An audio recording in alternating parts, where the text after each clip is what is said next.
I believe in history.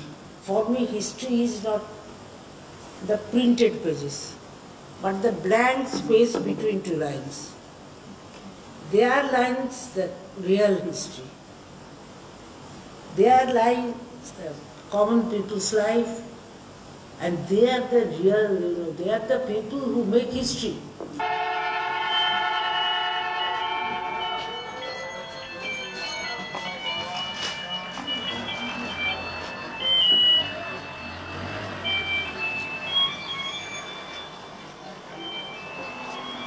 Hello.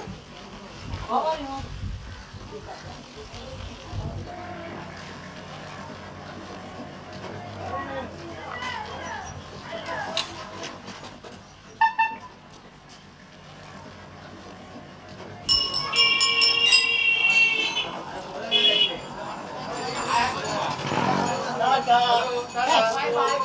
Bye-bye.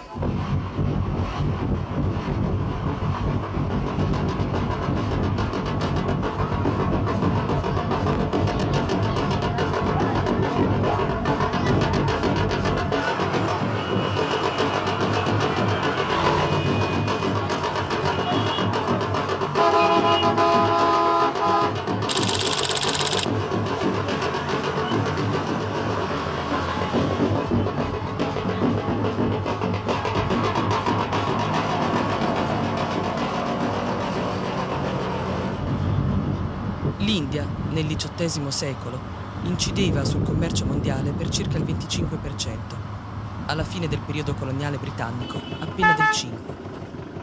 Oggi il subcontinente indiano, insieme con la Cina, insidia, con il suo sviluppo che si aggira intorno all'8% annuo, la forza commerciale dell'Occidente. Definita la più grande democrazia del mondo per l'estensione del suo territorio e il numero dei suoi abitanti, l'India è il luogo delle tante differenze sociali e di casta e delle molte diversità che non sempre convivono pacificamente.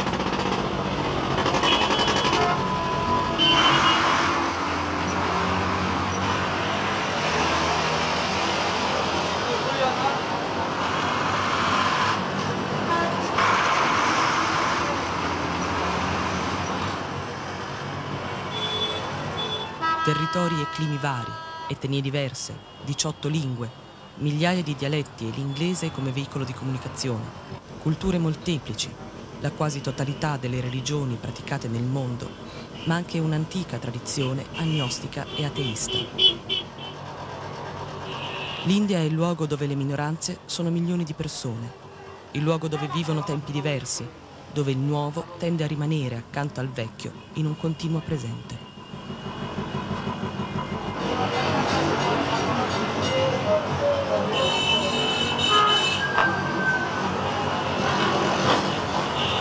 I was born in 1943, the middle of Second World War, and colonial India, country still having independence, and that's the year of Bengal famine.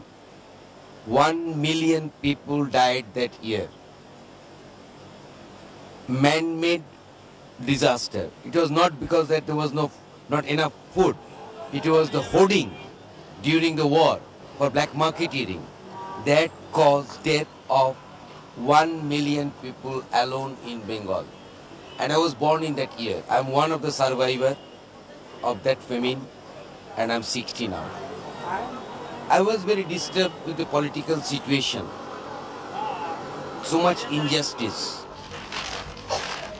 1959 there was a big food movement in Calcutta where thousands of farmers came to demonstrate in front of the governor's house, and they are having a meeting, and suddenly police start charging baton and firing, and 80 people died on the spot.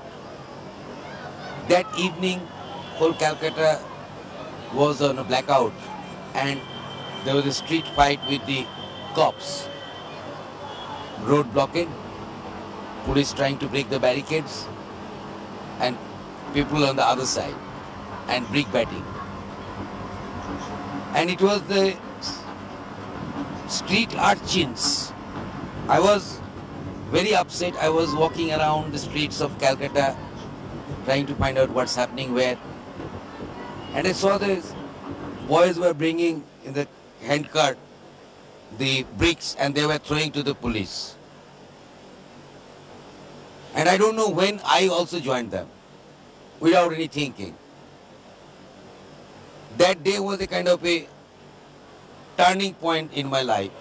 I became, from an individual, I start feeling myself as a part of the crowd who wants to oppose in their own way, whatever way we can.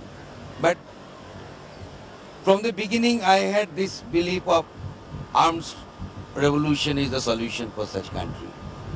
Because our independence is incomplete.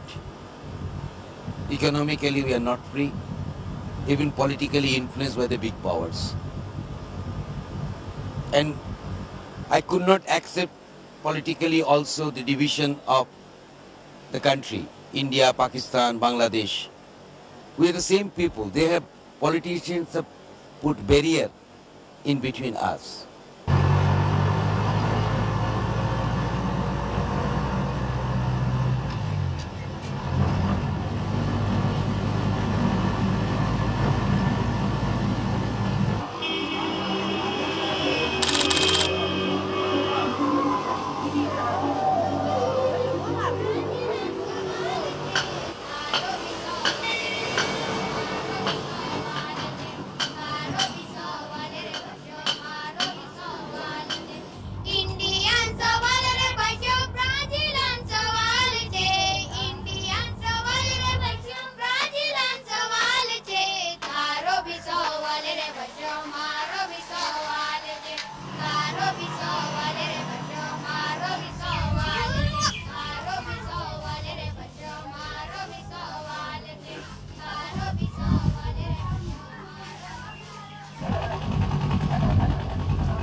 Le dighe sono i moderni templi dell'India, diceva Jawaharlal Nehru, padre della patria, in un discorso famoso sui vantaggi della modernità.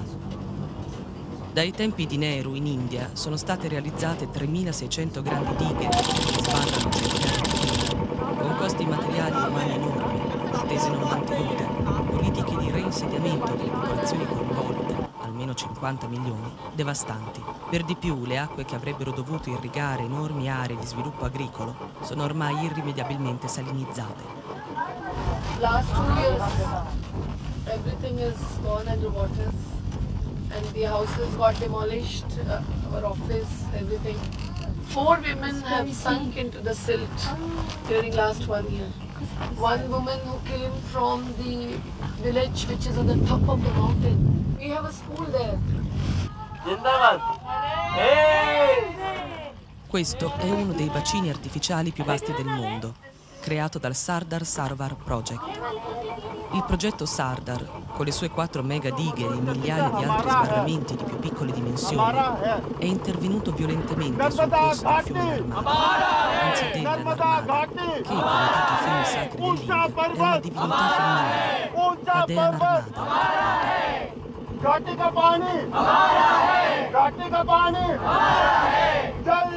Siamo nella zona centrale del paese, tra gli stati del Maharashtra, Gujarat e Madhya Pradesh, in pieno territorio Adivasi, cioè i nativi dell'India, di oltre 80 milioni di aborigeni sparsi in quasi tutto il subcontinente indiano.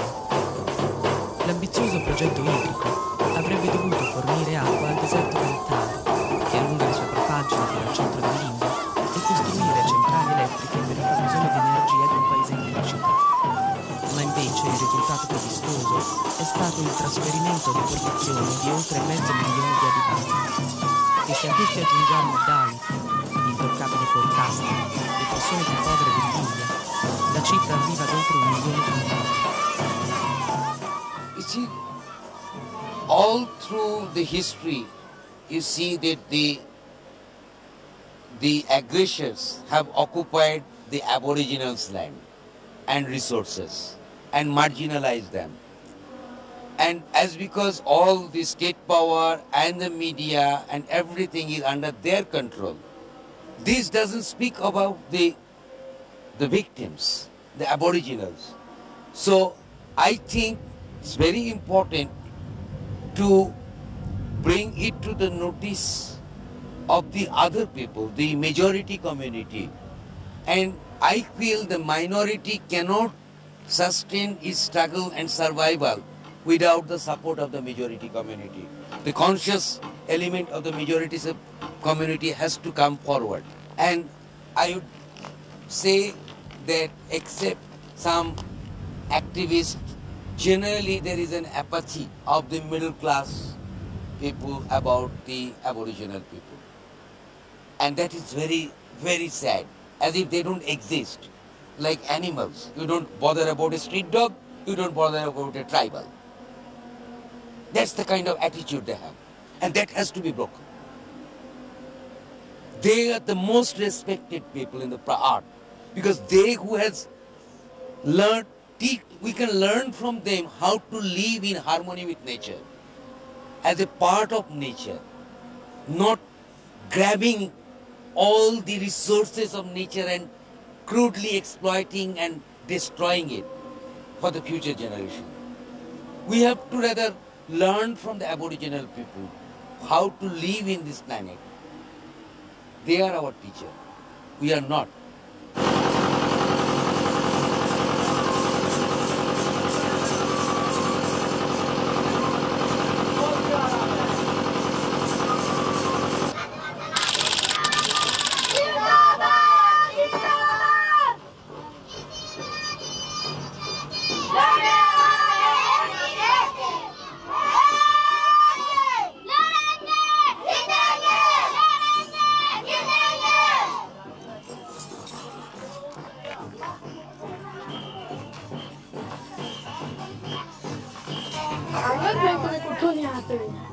चालू करावे ढोल चालू ठेवारे थोडा वेळ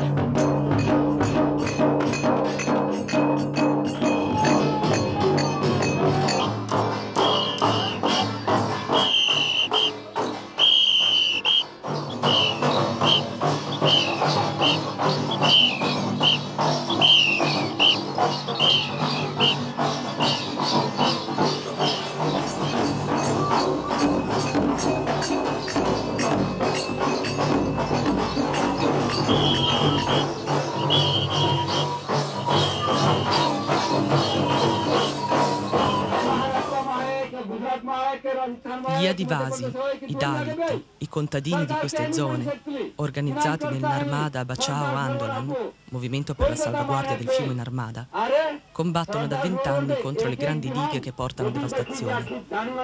Essi rappresentano un riferimento forte per tutti coloro che, in India e nel mondo, si oppongono alla spoliazione delle risorse ambientali.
When I was living there with a tribal identity, I realized even being in jail, I had been on 3 occasions in jail, once as a tribal, once as a Naxalite, once as a human rights activist.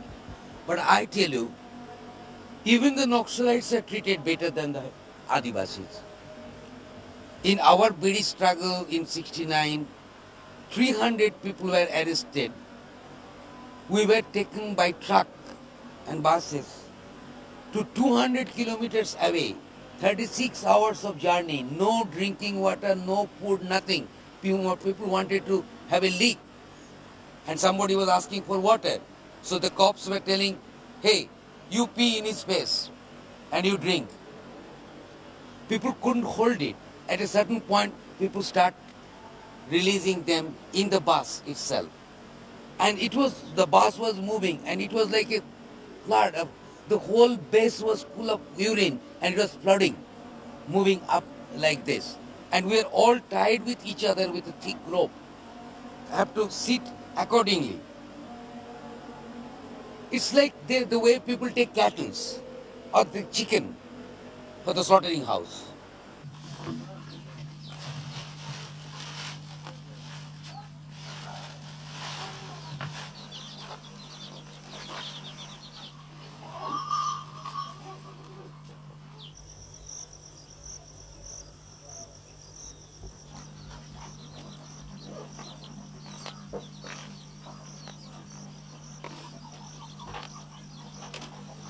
A Bilgaon è stato realizzato un micro hydro-project. Grazie all'azione combinata di una diga di appena 2 metri di altezza, una cisterna, una turbina ed un generatore, l'acqua viene utilizzata non solo per l'irrigazione dei terreni circostanti, ma anche per portare l'energia elettrica in 12 villaggi vicini. Il progetto di Bilgaon, che si basa sul concetto di uso equo e sostenibile, nasce dall'esperienza dei tribali unita al contributo del Narmada Bachao Andolan e della scuola popolare di energia del Kerala. Bharat Mata ki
Nella stagione secca il terreno, già normalmente arido, diventa desolantemente riarso. Il massiccio intervento idroingegneristico sulla Narmada ha alterato il drenaggio naturale della terra.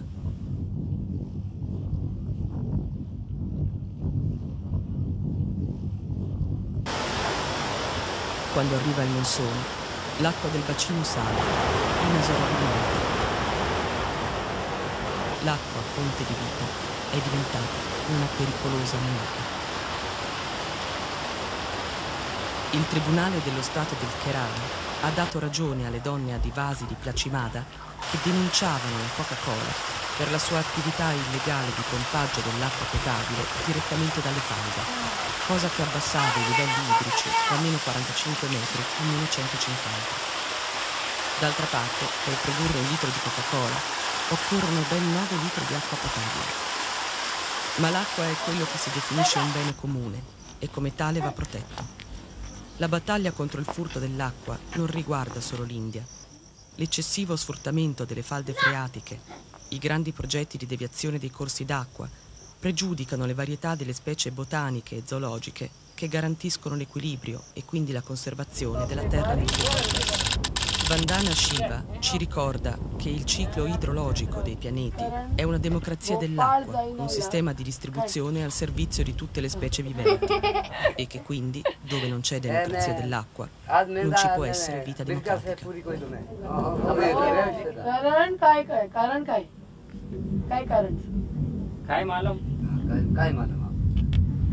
This is that Dedya, you know.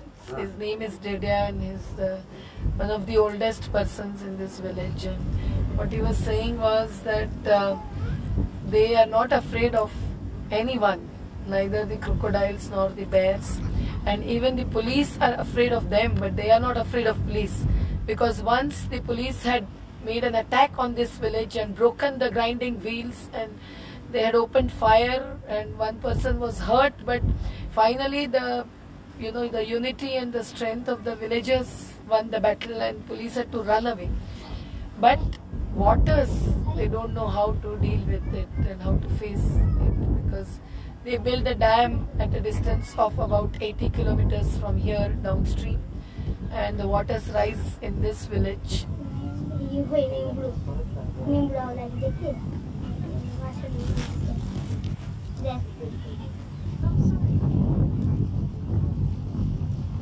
It's now clear that what the Narmada Bachao Andolan, the Save Narmada movement, was claiming, that the governments do not have the master plan, they do not have land, and they do not have the political will for the land-based rehabilitation, which is a very enormous human task.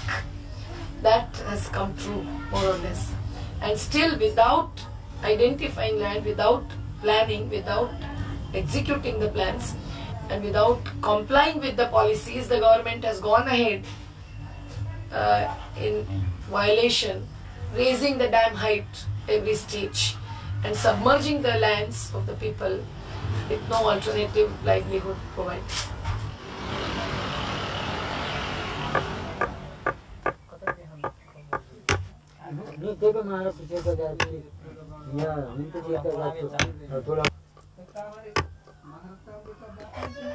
The women have to play a very important role because they are closest to the nature and to the human aspects of life. They are the ones who not just give birth but rear the children and know what it means to have or not to have land, water, forest when they do not have any alternative source of livelihood. So even within the rural populations, within the Adivasis or the farmer populations, the women have a special role in these kinds of struggles. Women have played a very major role. In the Sardar Sarovar area also, since beginning, the women have been at the forefront. When the march of 5,000 people and we were on the streets for 36 days, thousands of them were women. And women would show the kind of perseverance which men cannot. So the women activists also play a different role because we can reach to both men and women. But the men activists cannot reach to women easily. So on one hand you feel that in India, the women have been exploited and suppressed and they cannot play this role with regard to the patriarchal society that we are a part of. But on the other hand, you'll see the special advantages of women being in activism and women being at the forefront of the struggle.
With the new forest policy, when 20 million tribal people are going to be affected, it's a big challenge. If we don't start to resist it from the now on, it would bring a complete destruction of the tribal society.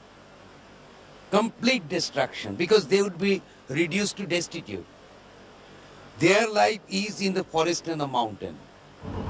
Part of their living is on the forest produce. Their cattle have the grazing land there. They grow their own food for consumption, not for market. Their livestock is for their emergency cash need. Then they sell it. And the forest produce is a part of their subsistence income. All these things they are going to lose.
Gram Sabha meaning a village community literally. Now this this village, that we have been campaigning that this village community should be able to control everything that happens in its village, and a group of communities should be able to control what happens in the area. So basically, this is the struggle, that Gram Sabhas be empowered to run their lives, to resolve their own disputes, to manage their own natural resources, to formulate what kind of development they want in their villages, to be able to control the development process, to be able to control corruption and so on that happens in the development process, to decide any social or economic matter, I mean lot of social and community matters, which with the due to the process of modernization, I mean there's a lot of conflict between traditional Adivasi cultural patterns and society and what the modernization process feels is good for Adivasis. So in this, that the Gram Sabha should be able to decide what it wants. So basically to strengthen a community which is now facing very rapid disintegration. After calcite mining, the wells of that area have dried up. So Mal Singh Bhai basically said that calcite is like the veins in the human body. This mineral also is a very important vein. And if you remove that vein, then you are destroying the water sources. Every time the contractor comes and says, I want to negotiate with the village community says, this is not only our struggle, this is a struggle of 40 villages. But we have to give you permission. Without our permission, we will not let you mine this mineral. The problem with calcite is that initially it used to be mined towards Rajasthan. But now that these deposits have been discovered, and it's an Adivasi area, so it is economically very viable, you don't have to pay anything, you pay a pittance and you get a large amount. So there is now a great push from all kinds of contractors to come in here for calcite mining, which is why Limbi's struggle becomes important, because right in the beginning, you make it difficult for them.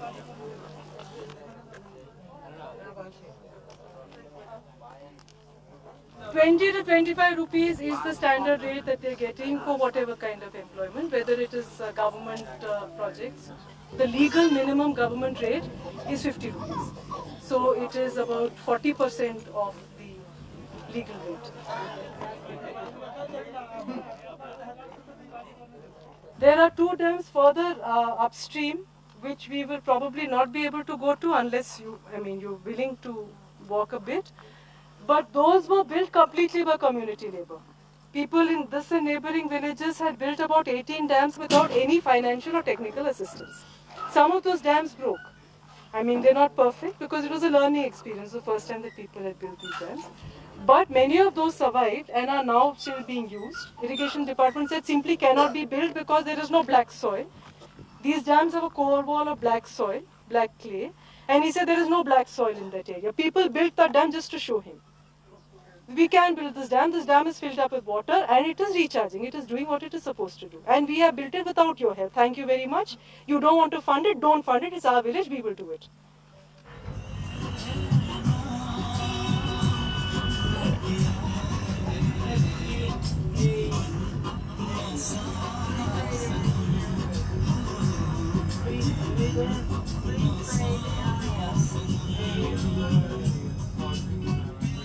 Going through the submergence zone villages and meeting people, and he says hopefully when you go to Bombay you will express the pain of the people here and there and put it on that platform also.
The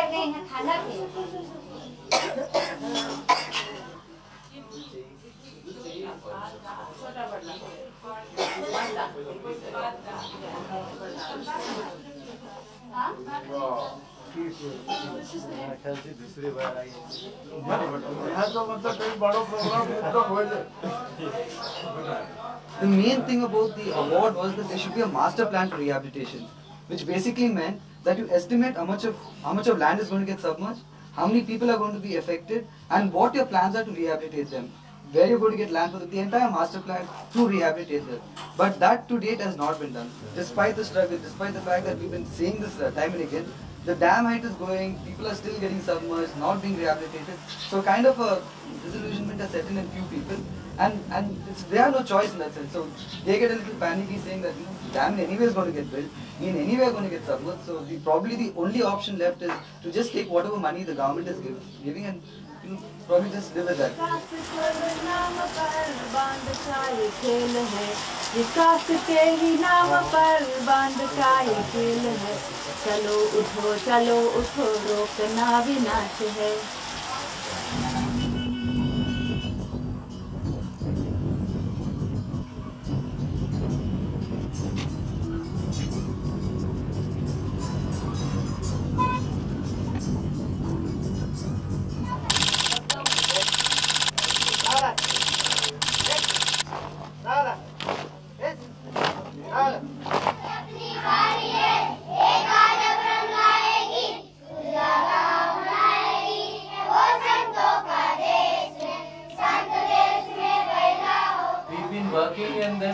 Since 1981. We were working there for an Adivasi organization for about 15 years, both of us.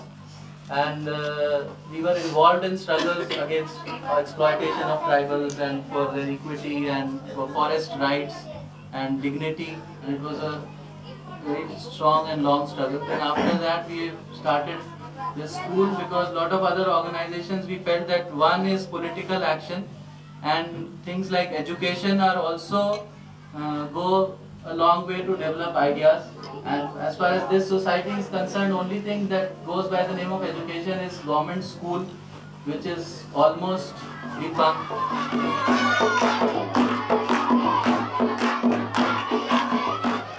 He says this is a map of India, and this is from the dustbin that they have removed these the covers, which say that this produces in these respective places.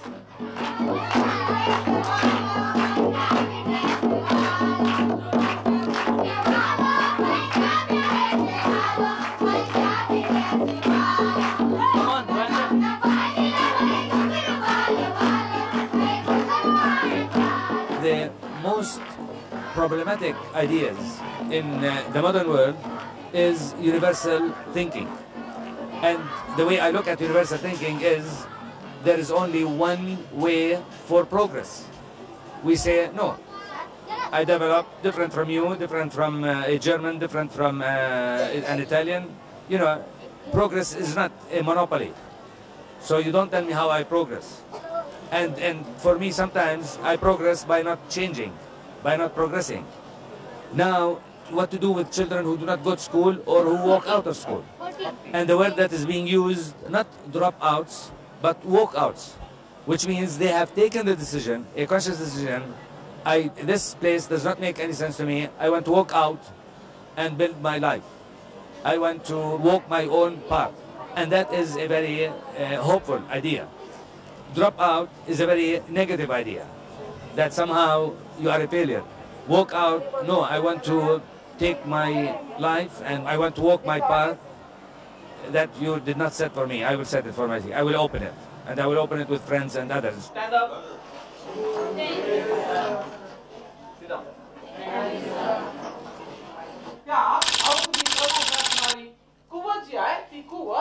Clear पणे असली गेली पाहिजे यानुसार 1991 जे काही औद्योगिक धोरण आहे ते औद्योगिक धोरण स्वीकारलेलं होतं.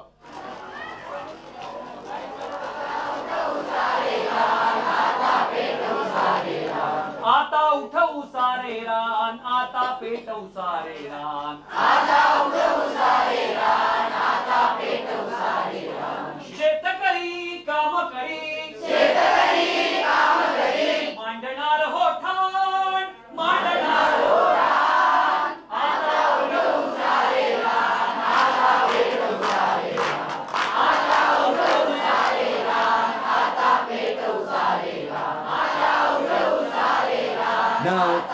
maybe the first time in history, people are very clearly the ones that are facing an empire with all the military and all the money and all the media, etc.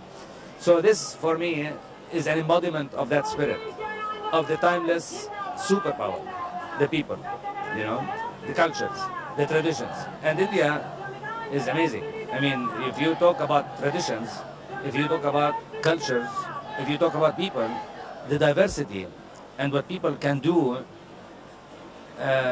probably India is an embodiment of that. First, in its vastness, in its diversity.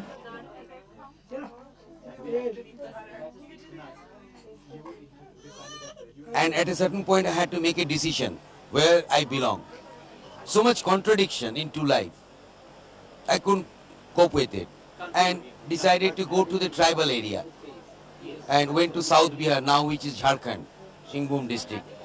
And I would say that is my rebirth. Before that I had very superficial idea about the tribal people.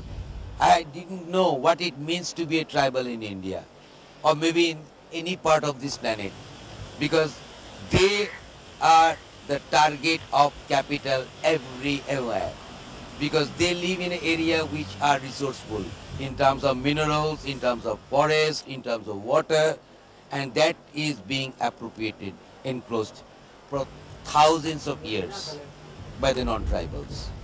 And now the multinationals and the imperialist power.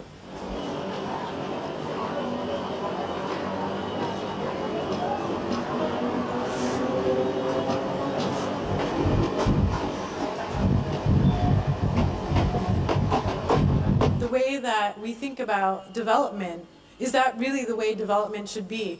And for me, it brought up a number of questions. It brought up, what really is development? How do you measure it? Is development mean more GDP?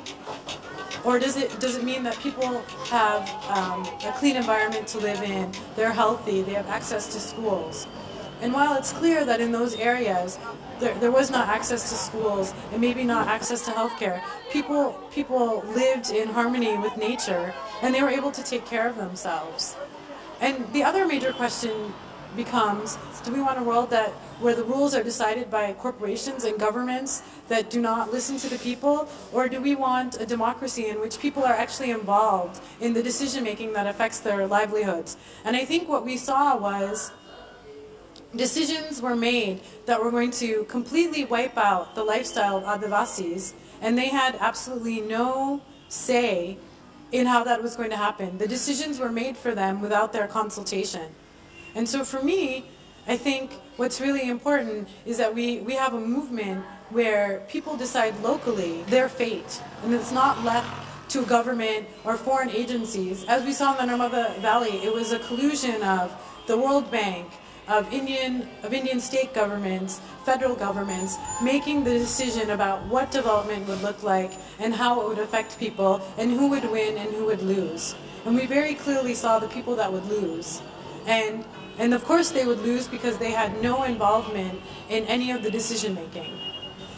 If we really had a world where globalization was people-centered and not corporate-centered, and it was about person-to-person connection, that globalization would be a good thing, and we would have global justice.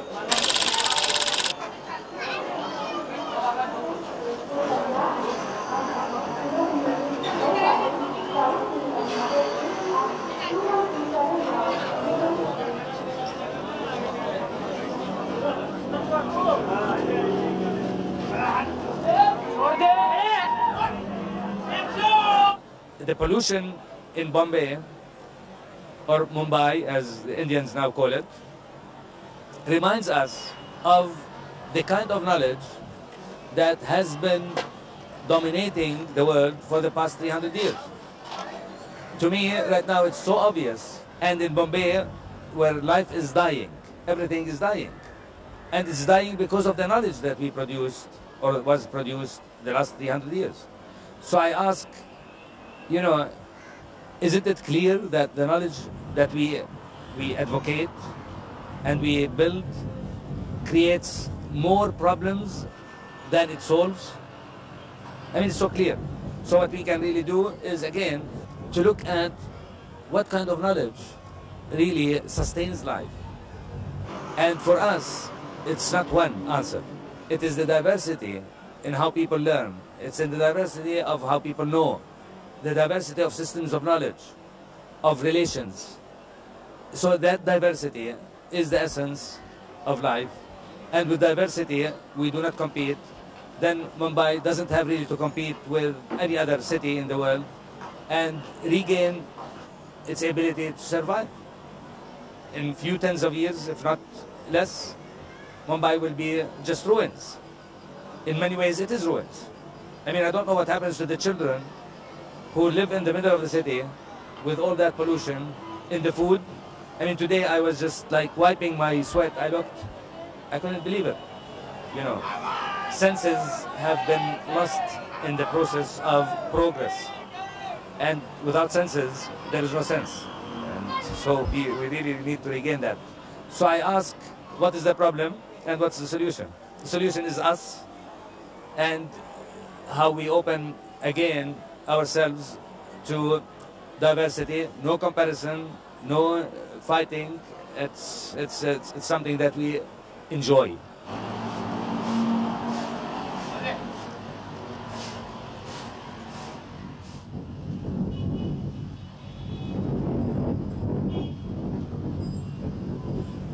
That was the greatest pleasure of my life, because I realized what a new life is. Hunger didn't bother me because I'm so happy. So I'm also Mangal Singh. Mangal Singh Honaga. I think that was really an awakening for me. Whatever I learned in life, we are victim of capital system, tied with it. They live at the best part of the land. They build their house on the hilltop. Good view, fresh air. We live in a compartment. We try to make it look nice, furnish it, TV, gadget, and we try to compensate that nature by air conditioning the room. So, who is to learn from whom? That's my question. I don't feel like talking much about myself. I feel I should talk for our community, where I belong, I mentally, in my rebirth, as Mangal Singh. Sanjay is my middle class identity. At the heart I am Mangal.